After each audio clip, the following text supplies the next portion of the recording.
आम्ही निघालो होतो एशियाच्या क्लीनेस्ट विलेज मॉलिनॉंगकडे. पण मेघालयामधलं ट्रॅव्हल इतकं सिम्पल कुठे असतं. रस्त्यात आम्ही एका मॅजिकल ठिकाणी थांबलो, सिंगल रूट ब्रिज. काल 7000 पायऱ्यांचा ट्रेक कंप्लीट केल्यानंतर आम्ही आता परत एक सिंगल रूट ब्रिज आहे इथे, त्याची ट्रेकिंग सुरू केलेली आहे. पण हा छोटा आहे, हा 150 पायऱ्या वन वे आहे, म्हणजे 300 पकडा अप्रॉक्स बोथ वेज. आणि 5 to 10 मिनिट्सच लागतात, जास्त वेळ नाही लागत.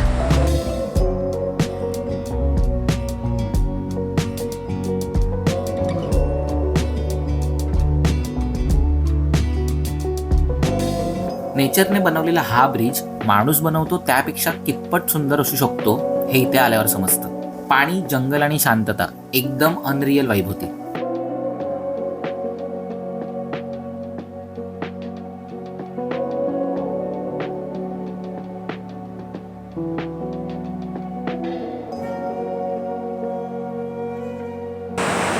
बाई खरंच खूप सुंदर ब्रिज आहे, मस्त वाटलं मला विजिट करून. आणि ते नदीसुद्धा वाहते, मी खालपर्यंत तिथपर्यंत जाते. तुम्ही खालच्या पॉईंटलासुद्धा जाऊ शकता. आणि अजून एक वरती इथे पॉईंटसुद्धा आहे, व्ह्यू पॉईंट म्हणून. पण आम्ही ऑलरेडी बघितलेले आहे अशा गोष्टी खूप, म्हणून आता मी जात नाही तिथे.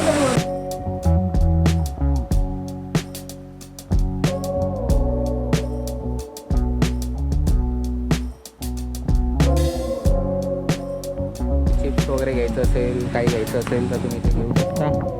सगळंच इथे ऑलमोस्ट ॲक्सेसरीज. इथे फ्रीज मॅग्नेटसुद्धा आहेत, मेघालया, शिलाँगचे आणि डाउकी रिव्हरचे वगैरे. आणि इथे शॉपिंगसाठी पण खूप काही काही गोष्टी आहेत.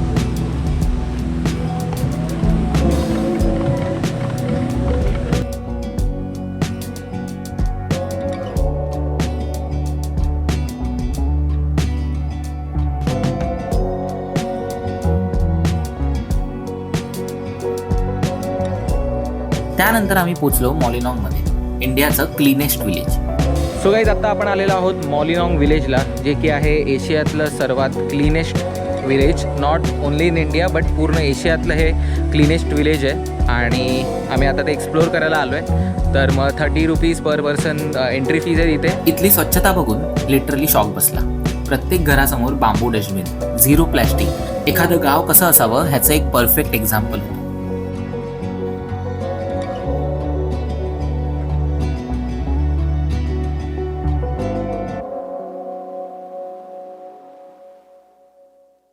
इथे त्यांनी एक ट्री हाऊस बनवलं आहे छोटंसं, इकडच्याच सगळ्या सस्टेनेबल गोष्टी यूज करून. आणि आता आम्ही त्या हटमध्ये जातो आहे.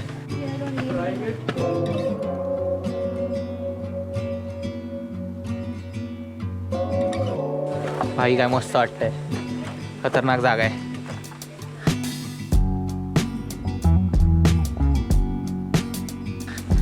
तिथे वरती ट्री हाऊस आहे.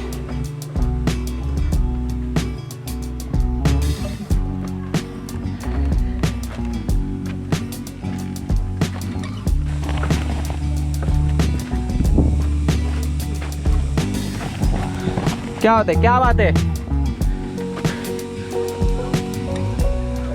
मजा आ रे भाई, गोवा वाइब्स है भाई. आम्हाला आत्ता समोर पूर्ण मेघालयाच्या फील्डचा पूर्ण व्ह्यू येतो आहे.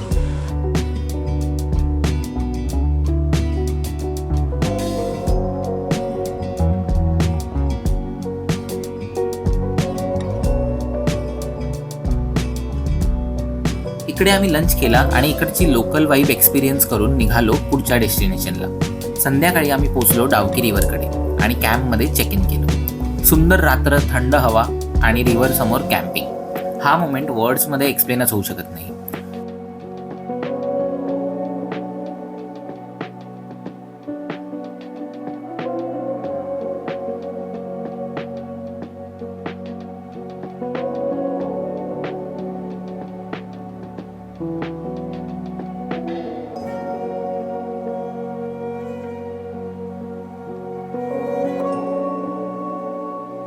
सकाळी उठून डाउकी रिव्हर एक्सप्लोर करायचा प्लॅन होता. सप्टेंबर महिना असल्यामुळे इकडचं पाणी तेवढं क्लिअर नव्हतं जेवढं आपल्याला ऑनलाईन फोटोज आणि व्हिडिओजमध्ये बघायला मिळायचं. पण इकडच्या बोट राईडबद्दल खूप ऐकलं होतं, त्यामुळे आम्ही बोट राईड करायचा डिसिजन घेतला. मी आता आहे डाउकीच्या रिव्हरमध्ये आणि आता आम्ही जातो आहे बोटिंग करायला. आणि सगळी आपली मंडळी बसलेली आहेत 3-2-2च्या हिशोबाने. आणि अरे थँक्यू भाऊ, थँक्यू.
वरचं पाणी तरी आम्हाला क्लिअर बघता नाही आलं, क्रिस्टल क्लिअर वॉटर जे असतं ते. पण बोटिंग एक्सपिरियन्स जो इकडचा आहे तो खरंच खूप सुंदर आहे. मस्त मजा येते, एकदम पीसफुल आहे. तुम्ही येत असाल मेघालय फिरायला तर मी तुम्हाला नक्की सजेस्ट करीन की एक रात्र डाउकीमध्ये या आणि या रिव्हर साईडला हॉटेल वगैरे बुक करून तुम्ही एक रात्र चिल करू शकता आणि नेक्स्ट डे शिलाँग साईडला निघू शकता.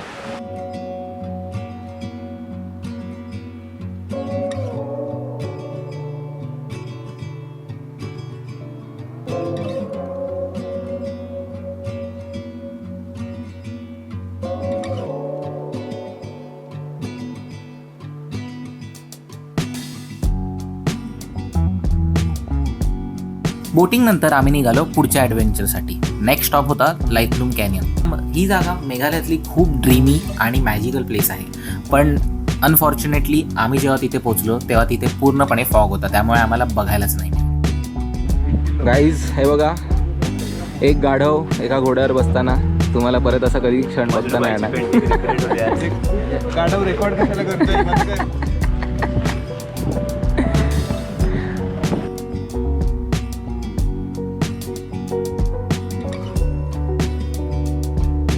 इथे लाईटलूम कॅनियन्स म्हणून एक फेमस जागा आहे मेघालयाची, ती बघायला आम्ही सगळे आलेलो.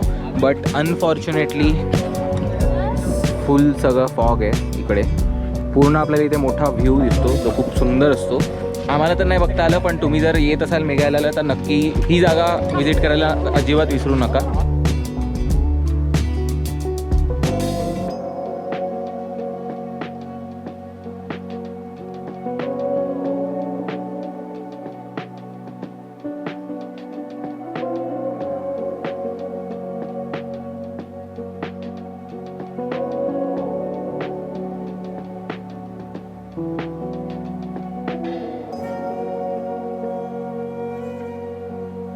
त्यानंतर आम्ही आमची जर्नी कंटिन्यू केली. व्हिजिट केलं क्रांगसुरी वॉटरफॉल. भाई साहब काय खतरनाक वॉटरफॉल आहे, बाप रे बाप, डेंजर. मजा आली.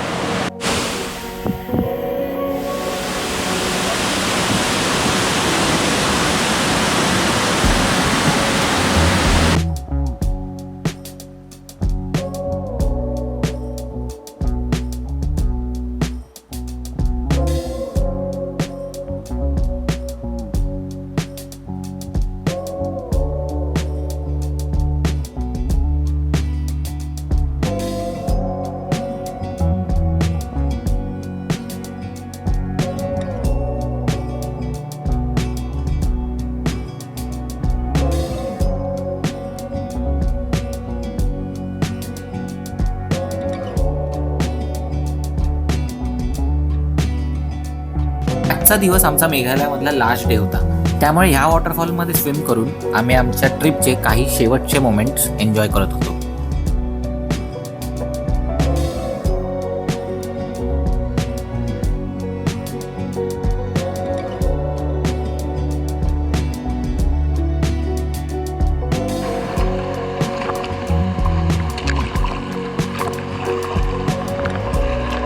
काय मग कसं वाटतंय?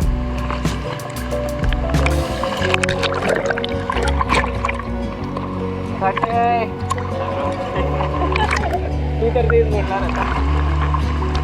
भाई काय घालून आलोय.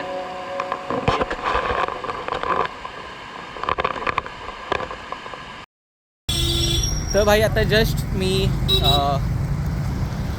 माझ्या मेघालयाच्या सगळ्या फ्रेंड्सला बाय बोललो आणि आता खानापुराला उतरून मी जातो आहे स्टेशनला, पलटण बाजारला, गुवाहाटीला. तिथून मी माझी पुढची जर्नी कंटिन्यू करणार आहे आणि ते लोक सगळे एअरपोर्टला जाणार आहेत कारण की त्यांची आता फ्लाईट होती.